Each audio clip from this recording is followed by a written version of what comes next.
Assalamualaikum warahmatullahi wabarakatuh. Salam sejahtera untuk kita semua. Pada kali ini saya akan mempresentasikan hasil pengamatan saya, yaitu pada Project Method Morphology 2024 dengan komoditi aren, spesies Arenga pinnata, familia Araceae.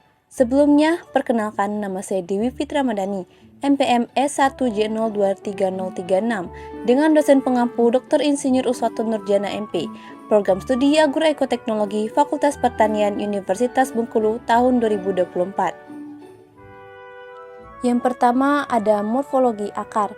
Pada akar aren hanya terdapat beberapa bagian akar saja, yaitu hanya ada batang akar, leher akar, ujung akar, dan rambut-rambut akar.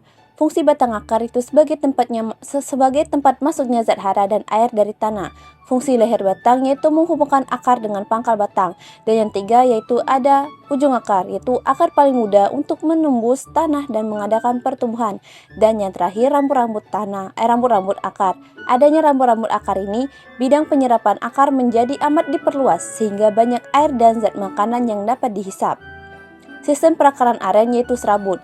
Karena akar aren memiliki ukuran yang kurang lebih sama besar dan semuanya keluar dari pangkal batang dan memiliki bentuk yang kaku dan keras.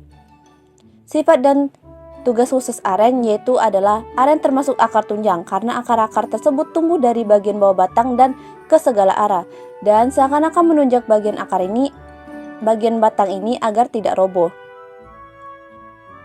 Yang ketiga, morfologi batang.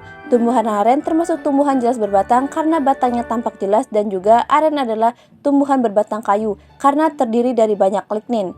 Bentuk batang aren adalah bulat karena penampang melintang aren berbentuk lingkaran atau melingkar. Permukaan batang aren tertutup oleh serat ijuk yang berasal dari dasar pelepah daun dan bekas-bekas pelepah yang telah gugur.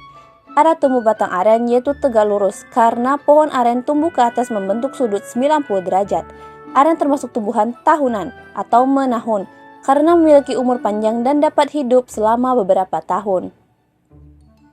Selanjutnya, percabangan batang. Aren tidak memiliki cabang, maka dari itu aren tidak memiliki percabangan batang, sifat cabang, dan arah tumbuh batang.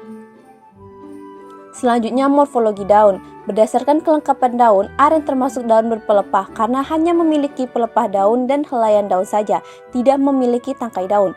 Bentuk daun aren yaitu bangun pita, ujungnya berbentuk runcing, pangkal daunnya tumpul, pertulangan daunnya melengkung, tepi daun rata, daging daunnya seperti perkamen, warna daun aren hijau tua, dan yang terakhir permukaan daun aren licin berselaput lilin. Selanjutnya, morfologi bunga.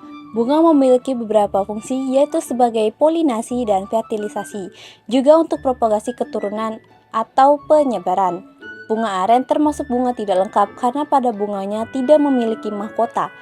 Bunga aren juga termasuk bunga tidak sempurna karena hanya memiliki satu organ generatif.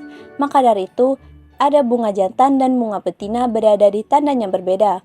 Bunga aren termasuk bunga menjemuk dengan susunan bulir karena bunga aren tidak memiliki tangkai dan langsung melekat pada ibu tangkai.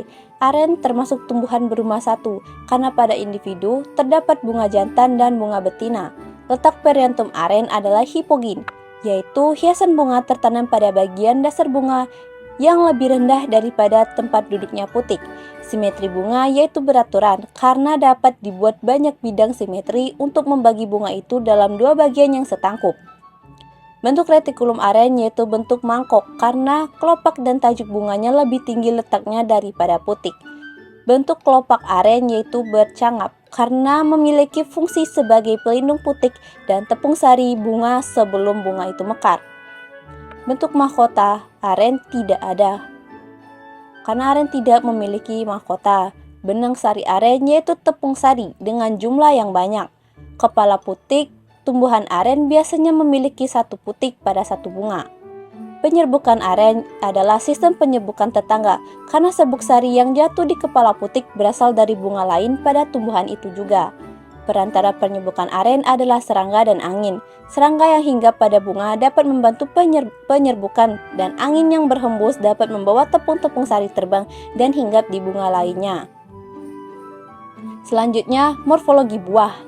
Buah aren adalah buah sejati karena berkembang dari ovarium bunga yang dibuahi mengandung biji di dalamnya. Bagian bunga yang ikut tumbuh adalah ovarium, karena bagian ovarium mengalami pembesaran dan perkembangan setelah proses pembuahan terjadi. Buah aren termasuk buah sejati majemuk, karena berasal dari bunga yang masing-masing bunga mendukung satu bakal buah saja. Buah aren termasuk buah batu majemuk, karena mempunyai kulit buah dengan 3 lapisan, seperti buah kelapa dengan lapisan tengahnya yang berserabut. Selanjutnya, morfologi biji. Kulit biji aren memiliki 3 karakteristik. Kulit luar aren tipis, kulit tengah aren memiliki lapisan yang kuat dan keras, kulit dalam aren memiliki kulit yang tipis seperti berselaput dan sering melekat erat pada inti biji. Kedudukan biji aren berada di tengah-tengah buah atau bagian endokarp. Jumlah dan lembaga aren hanya 1 karena aren termasuk tanaman monokotil, yaitu biji berkeping 1. Tipe perkecambahan aren adalah hipogeal, karena perkecambahan aren dan lembaganya tertinggal di dalam tanah, dan juga aren termasuk tanaman monokotil. Dan yang terakhir, morfologi organometamorfa dan aksesoria. Tanaman aren tidak memiliki organometamorfa, tetapi tanaman aren memiliki aksesoria yaitu ijuk. Ijuk sendiri berasal dari dasar pelepah daun dan bersifat berambut kasar. Baik, itu saja pembahasan hasil proyek metode morfologi komoditi aren dari saya. Semoga bermanfaat dan menambah wawasan penonton seputar tanaman aren. Apabila ada kesalahan dalam penyampaian saya, mohon dimaafkan. Saya akhiri presentasi ini. Terima kasih dan wassalamualaikum warahmatullahi wabarakatuh.